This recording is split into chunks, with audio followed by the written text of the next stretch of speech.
Thanks, everyone. This is actually a lot more interesting than the events I normally speak at, which are a lot more dry than this. And actually, at those events that I normally speak at, people often come up to me afterwards and say, the problem is with this country is that too many politicians listen to focus groups and are guided wholly by focus groups, and that's the problem. That's why everything's going wrong. As far as I see it, and I think as far as Lawrence and everyone at Looking for Growth sees it, people don't listen to the public enough. And actually, I think if our politicians were spending more time in focus groups or even just out there and talking to people, then we might be in a slightly better situation than we are now. Because if you do spend any time going through data, having conversations with people, looking at focus groups, it's quite easy to work out what people think and what people would like to see change. That's why you often feel that Westminster has their head in their hands when things like Brexit happened, when 2019, the red wall falling to Boris Johnson, and across the Atlantic, Trump won and Trump too. As far as I see it, without wanting to curse any future predictions that I might make, these things are not that hard to see coming. People have been incredibly fed up with the state of this country and how things have been run for a very long time, and have been consistently voting for what they think is change.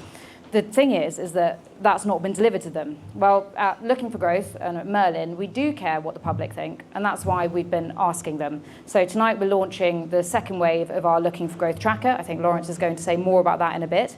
And all I will say, I won't go into too much detail, and I won't turn this into one of those boring events that I often do in my evenings, but the findings were quite bleak. There's a lot of optimism, there's a lot of positivity in this room, which is fantastic. But I'm sure that's actually born out of a sense of desperation and frustration, which is certainly what we get back. We find that 2/3 of the country think that the country is broken, that the country is in decline, and that it needs radical change.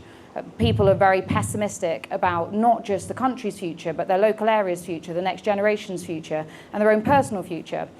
I think people feel ignored. It's also interesting to think that actually a lot of this seems to be, I think, passing politicians by, or at least has been till recently, where I think they found it harder to ignore.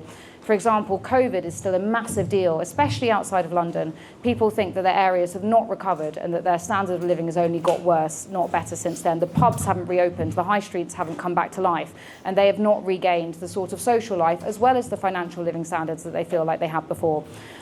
This is all to say that I think people should, especially politicians, pay attention to what we're doing, to what's happening in this room, and to what you can see in our growth tracker, not least because then they might escape the sort of political embarrassment of taking positions which end up being accidentally a minority of 5%, a 10% position even. And I think that's what you get from starting to listen. So I think that's what we're starting to do today, at least that's what I'm doing. We're listening so then we can actually see what people want and try and deliver that change. Thank you very much.